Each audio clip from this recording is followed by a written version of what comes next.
احتفال الفنانة بسمة بوسيل برجوعها للفنان تامر حسني، ومبسوطة وسعيدة وفي أزهى لحظات حياتها، بترقص وبتغني ومبسوطة جدا. ايه حقيقة الخبر ده؟ هنعرفه النهاردة مع حضراتكم في الحلقة بتاعتنا على قناة الناقد والمنقود لايف للأخبار الفنية وكل ما هو جديد. بنحاول ان احنا نقدم لحضراتكم كل المستجدات وكل ما هو جديد عن اخر المستجدات على ساحة الميديا وساحة اخبار الفن. كل حاجه بتدور مع حضراتكم هتلاقوها معانا مع حضراتكم النهارده على قناه الناقد والمنقود لايف، ويا رب نكون على قدر كبير جدا جدا من المسؤوليه ان احنا نقدم لحضراتكم محتوى يتناسق مع حضراتكم ويكون فيه مصداقيه. والله بنتعب وبنجتهد عشان خاطر نوصل لحضراتكم المعلومه. بشكر كل من يقوم بتعليق على الفيديو بتاعي سواء ايجابي او سلبي، بنحترم جميع الاطراف.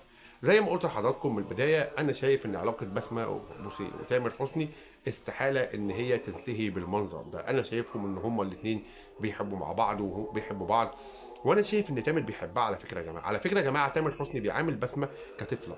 اللي حضراتكم ما تعرفوش ان تامر حسني بيتعامل مع بسمه بوسيل كطفله، ما بيتعاملش معاها ككبيره. الناس فاهمه غلط، الناس معتقده ان تامر حسني بيتعامل مع بسمه بوسيل ان تامر وحش. لا، تامر ده قلبه طيب، انسان محترم، انسان على فكره طيب جدا جدا وتلقائي جدا جدا، ولو تتعامل معاه تحس بتلقائيته. غير كده كمان ان بسمه كويسه وبتحب تامر. يعني الناس اللي كانت بتقول ان بسمه بوسيل ما بتحبش تامر حسني ومتجوزه تامر حسني عشان خاطر الشهره بس فقط لا غير، طبعا كل الكلام ده عادي من الصحه. لا، بسمه بتحب تامر وبسمه بتعشق حاجه اسمها تامر. وبسمه بوسيل لما اتجوزت تامر حسني ما اتجوزتوش عشان خاطر تتشهر. بسمه بوسيل لما اتجوزت تامر حسني اتجوزته عشان خاطر هي بتحبه. بسمه بوسيل لو اتجوزت تامر حسني عشان خاطر الشهره زي ما يقال، كانت بسمه بوسيل سابته.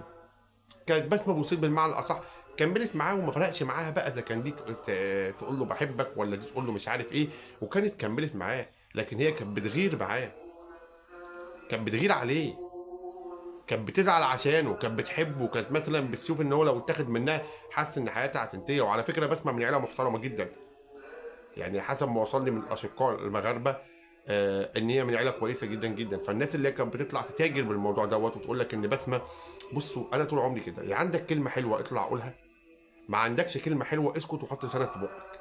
يا عندك كلمه تصلح بين الاثنين، يا ما عندكش كلمه ما تصلحش بين الاثنين، يبقى اسكت احسن وما تتكلمش عشان هتحاسب على الكلام ده. يا بخت اللي يوفق بين اتنين، يعني اتنين مثلا يكونوا انفصلوا عن بعض وانت ان انت كلمه منك كويسه ممكن ترجعهم لبعضيهم، فدي هتحسب لك عند ربنا. لكن فكره ان انا اطلع اخرب بيوت الناس واقول اصل هي لا كانت وحشه، لا واصل هو خانها، واصل هي مش عارف ايه، لا احنا حتى لما بنقول خبر زي ده بنطلع نكذب الاشاعه ديت ونقول الكلام ده ما بيبقاش حقيقي، الكلام ده بيبقى عالي من الصحه. لكن انا ما زلت اقول لحضراتكم ان بسمه بوسيل وتامر حسني الاثنين بيحبوا بعضهم، والاثنين على فكره بيعشقوا بعض. هو بيعاملها كطفله صغيره بسبب فرق السن الكبير اللي بينها وبينه، وهي بتحبه، وهي سبب زعلها كله واللي حصل الايام اللي فاتت دي، لانه حست ان هي كان عندها امل ان هم يرجعوا لبعض، حست ان تامر بيتاخد منها او بيتخطف منها، فزعلت فبقت بتتصرف تصرفات طبعا غريبه. لكن هما الاتنين بيحبوا بعضيهم، وهفكركم ان هما الاتنين هيرجعوا لبعض سواء الموضوع طال او قصر، الاتنين هيرجعوا لبعضيهم. فكوكم من اي اشاعه بتطلع.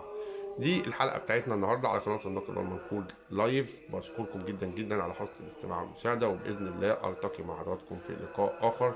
كنتم مع كريم من قناه الناقد والمنقود لايف، شكرا والسلام عليكم ورحمه الله وبركاته.